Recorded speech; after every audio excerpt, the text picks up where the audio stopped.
Hola, ¿qué tal? Bienvenidos a una nueva emisión de Noticias del Mundo Ahora por France 24. Yo soy Andrés Mesa Muñoz y a continuación los titulares. María Corina Machado dice que regresará a Venezuela. Desde Oslo, donde llegó un día después de la entrega del Premio Nobel de la Paz, la líder opositora también reveló que recibió el apoyo de Estados Unidos para poder salir de territorio venezolano, donde vive en la clandestinidad. El presidente de Ucrania, Volodymyr Zelensky, dijo haber presentado a Estados Unidos una versión revisada del plan de paz destinado a poner fin a la guerra de Rusia. De otro lado, el jefe de la OTAN advirtió a sus aliados que podrían ser el próximo objetivo de Moscú. La administración del presidente Donald Trump dijo que apelará a la decisión de una jueza de ordenar la libertad de Kilmar Ábrego García. El inmigrante salvadoreño se encuentra ahora detenido en un centro migratorio tras regresar a Estados Unidos después de una deportación irregular a El Salvador.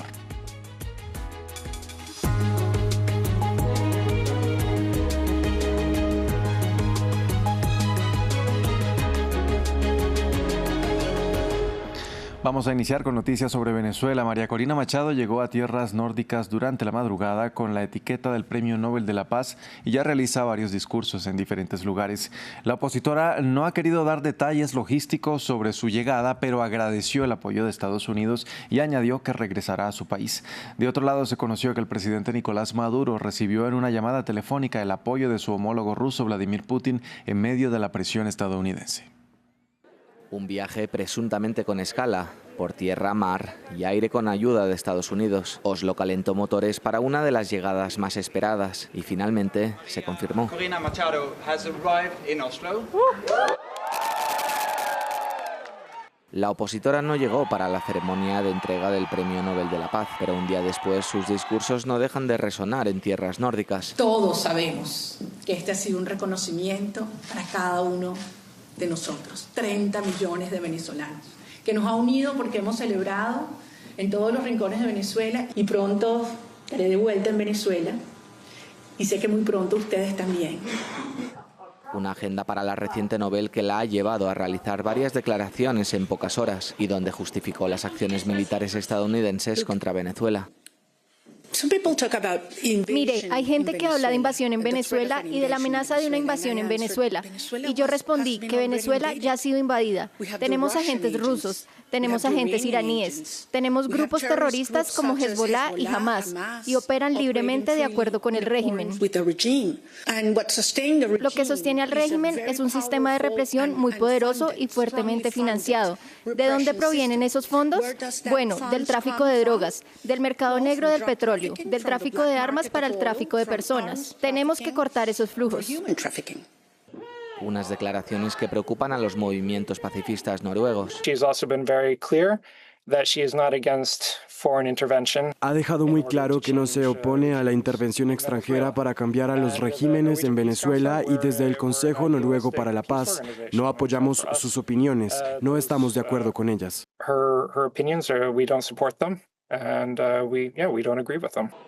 Por su primera aparición pública desde enero, la opositora dejó decenas de titulares e intenciones, entre ellos que volverá a Venezuela y será con todos y todas las que tuvieron que salir del país, sin decir cómo ni cuándo sería. Estados Unidos informó que el buque petrolero que fue incautado a Venezuela navegará hasta puerto estadounidense, donde será confiscado su cargamento de petróleo. Así lo dio a conocer la portavoz de la Casa Blanca, quien agregó que el gobierno se prepara para incautar más de estos navíos que transporten petróleo del país caribeño o que hayan transportado petróleo de otros países sancionados por Washington. También habrá medidas económicas contra 3 sobrinos del presidente Nicolás Maduro, pero estos detalles los entregará posteriormente el Departamento del Tesoro. Cambiamos de tema, pasamos a Ucrania. El presidente Volodymyr Zelensky dijo haber presentado a Estados Unidos una versión revisada del plan para poner fin a la guerra de Rusia.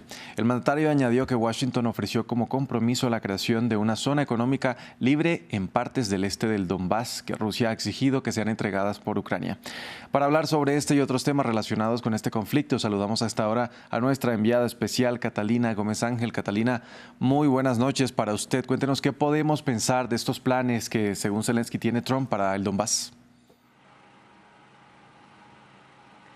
Bueno, ese es el punto, tal vez uno de los puntos más difíciles en estas posibles negociaciones, porque lo que pide Rusia es que Ucrania entregue esa parte de esta región del Donbass, conformada por las regiones de Donetsk y Luhansk, a Rusia, incluso ese sector que ellos no han logrado conquistar por la vía militar, digo Rusia. Así que lo que propone Estados Unidos, según Zelensky en una rueda de prensa con algunos medios nacionales y extranjeros durante la tarde, es que se retire Ucrania de esta zona, que esto se convierta en una zona de libre comercio. Según los norteamericanos y según Zelensky, los rusos lo llamarían una zona desmilitarizada.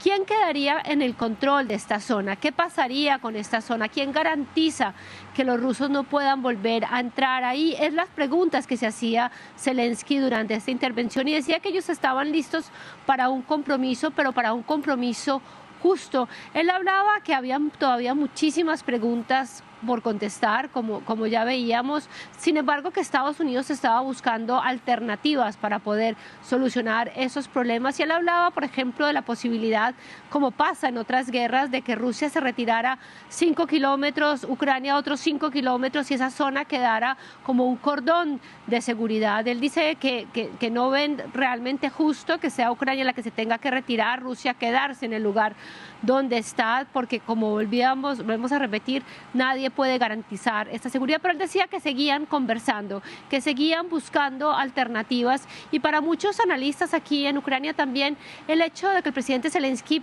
ponga a la luz pública esto que se está planteando es una manera de tantear cuál sería la reacción de la población y realmente ir tanteando el terreno para decisiones difíciles que posiblemente tendrá que tomar Ucrania en un momento en que decidan firmar esa paz. Catalina, ahora, ¿qué nos dejan las conversaciones de Zelensky con sus aliados? Bueno, es claro que lo que han cogido es ese documento que empezó siendo 28 puntos, luego quedó reducido de 20 puntos, en el cual estuvieron conversando los enviados estadounidenses con el presidente Putin la semana pasada en Moscú. Luego volvieron y se reunieron durante 3 días con la delegación ucraniana, y lo que han hecho es realmente reestructurar esos puntos, muy enfocados en esas garantías de seguridad que pide Ucrania, no solamente para que Rusia deje de invadir, sino que para que no vuelva a atacar en un futuro. Zelensky habla de puntos importantes. Uno de ellos, por ejemplo, es qué va a pasar con la central nuclear de Zaporilla, uno de los puntos en discordia. Él dice que una posibilidad es que quede en control de los Estados Unidos, que las tropas rusas se retiren y que en algún momento Ucrania pueda también tener un poco acceso a esta planta. Él habla de que se podría recuperar esos pequeños territorios que tiene Rusia, tanto en la región de Sumy como de Kharkiv, pero habla de que no plantean los rusos retirarse de las regiones de Zaporilla y de Gerson, donde tienen. Así que habla de muchos puntos, esos puntos que están en discordia. Sin embargo, estamos a la espera de saber realmente cuál es ese documento que presentaron a Washington, y este fin de semana se reunirán delegados europeos con norteamericanos para seguir discutiendo. Catalina, gracias por este reporte desde Kiev. Y desde Alemania, el secretario general de la OTAN, Mark Rutte, advirtió a sus aliados que estos podrían ser el próximo objetivo de Rusia. Sus declaraciones se dieron en el marco de la Conferencia de Seguridad de Múnich, en la que el jefe de la alianza también instó a intensificar los esfuerzos de defensa, como el gasto y la producción, a pesar de que muchos integrantes no sientan la urgencia de la amenaza de Moscú. Somos el próximo objetivo de Rusia y ya estamos en peligro. Cuando me convertí en secretario general de la OTAN el año pasado, advertí que lo que está sucediendo en Ucrania podría suceder también en los países aliados, que tenemos que cambiar a una mentalidad de guerra. En noticias del sudeste asiático, los ejércitos de Tailandia y Camboya recrudecen los enfrentamientos después de que este lunes rompieran la tregua vigente desde hace 6 semanas. Los combates han causado al menos 19 muertos entre civiles y militares de ambos lados. Según declaró el mismo presidente estadounidense Donald Trump, se espera que este jueves llame a los mandatarios de ambos países para volver a sofocar este conflicto territorial histórico sobre la demarcación de zonas sagradas. En el norte de Camboya, cerca de la frontera con Tailandia, cientos de personas acuden cada día para huir de los combates. Este padre de familia ha recorrido unos 100 kilómetros antes de encontrar refugio en este municipio. Lo más importante es tener que comer. Hemos traído comida solo para unos días, pero si los combates se prolongan, mi familia se quedará sin nada que comer. Más de 500.000 de personas han evacuado las regiones fronterizas, escenario de intensos combates desde el domingo. Tailandia y Camboya se acusan mutuamente de haber reanudado las hostilidades. En estas imágenes difundidas por la Marina tailandesa se ve un ataque dirigido contra un edificio presentado como un centro de control de drones camboyano. Phnom Penh denuncia una violación del derecho internacional y advierte que el conflicto podría empeorar. Si no se toman medidas para pedir cuentas al ejército tailandés por sus acciones ilegales, la situación podría agravarse. Hoy el ejército tailandés invade Camboya. Mañana podría hacer lo mismo con otros países más débiles o más pequeños que él. Camboya y Tailandia llevan décadas disputándose porciones de territorio a lo largo de su frontera, heredadas del trazado colonial. Ambos países ya se habían enfrentado el pasado mes de julio, antes de firmar el 26 de octubre un acuerdo de alto el fuego bajo los auspicios de Washington, una tregua que solo duró 6 semanas. En Estados Unidos, la Casa Blanca anunció que la administración de Donald Trump apelará la decisión de una jueza de Maryland que ordenó la liberación de Kilmar Abrego García, el hombre que fue deportado erróneamente a El Salvador, donde fue encarcelado en el centro de confinamiento del terrorismo. Desde el país centroamericano por orden de la justicia de Estados Unidos, Abrego fue repatriado a territorio estadounidense, donde fue encerrado de nuevo en un centro de detención de migrantes del ICE. Un encierro que, según la jueza, no contó con la autoridad legal. Mientras, en paralelo, Abrego García enfrenta otro proceso en que la Fiscalía estadounidense lo acusa en Tennessee de tráfico de personas. Pasamos a México porque el Senado aprobó pasada la noche una ley que impone aranceles de entre el 5 y el 50% a más de 1.400 productos de China y otros países asiáticos con los que no tiene acuerdo de libre comercio. Beijing denuncia que la medida daña sus intereses y ha instado al gobierno de Claudia Sheinbaum a rectificarla. Si eso no sucede, los nuevos impuestos aduaneros entrarán en vigor el 1 de enero. Albert Naya nos amplía. La mecha entre México y China se prendió y lo hizo por los aranceles que Claudia Sheinbaum impuso al gigante asiático, medida que se votó en el Senado. Con esta propuesta, varios sectores económicos podrán competir en condiciones justas, sobre todo con economías con las que México no tiene tratados comerciales. Es de sobra conocido que el principal motor de nuestra expansión económica es el comercio con Estados Unidos y con Canadá. Pero no es lo mismo cuando hablamos de los intercambios que hemos mantenido con otros países donde las evidencias nos muestran un trato muy, pero muy desleal, compañeras y compañeros. Con 76 votos a favor, 5 en contra y 35 abstenciones, la Ley de Impuestos Generales de Importación y Exportación impone aranceles de entre el 5 y el 50% a 1.463 productos de China y otros países asiáticos con los que no hay tratados comerciales. Sectores como el textil, aluminio o plásticos quedarán afectados a partir del 1 de enero de 2026. Por ello, China no dudó en contestar a la medida.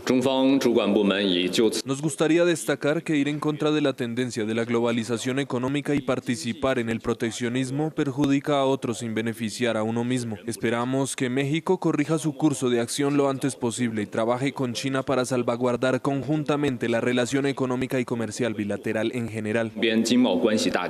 Según el partido de Sheinbaum, México busca fortalecer la capacidad productiva del país para garantizar su competencia. Un giro proteccionista que se produce mientras el gobierno se prepara para la revisión del Tratado de Libre Comercio con Estados Unidos y Canadá y que pretende proteger hasta 320.000 puestos de trabajo. La revista Time ya reveló su persona del año y en esta ocasión es un grupo llamado Los Arquitectos de la Inteligencia Artificial. Se trata de los CEO de Nvidia, Meta, OpenAI o X, quienes ocuparon la portada. La publicación estadounidense, que el año pasado ya volvió a elegir a Donald Trump, ha señalado que los arquitectos de esta tecnología han determinado la economía, moldeado la geopolítica y cambiado la forma en que interactuamos con el mundo, y mientras apenas imaginamos cómo puede alterarse nuestro sentido de la humanidad, Time advierte que el debate debate sobre cómo usar la inteligencia artificial de una forma responsable ha dado paso a una carrera sobre cómo implementarla lo más rápido posible. Hasta aquí este informativo. Gracias por acompañarnos.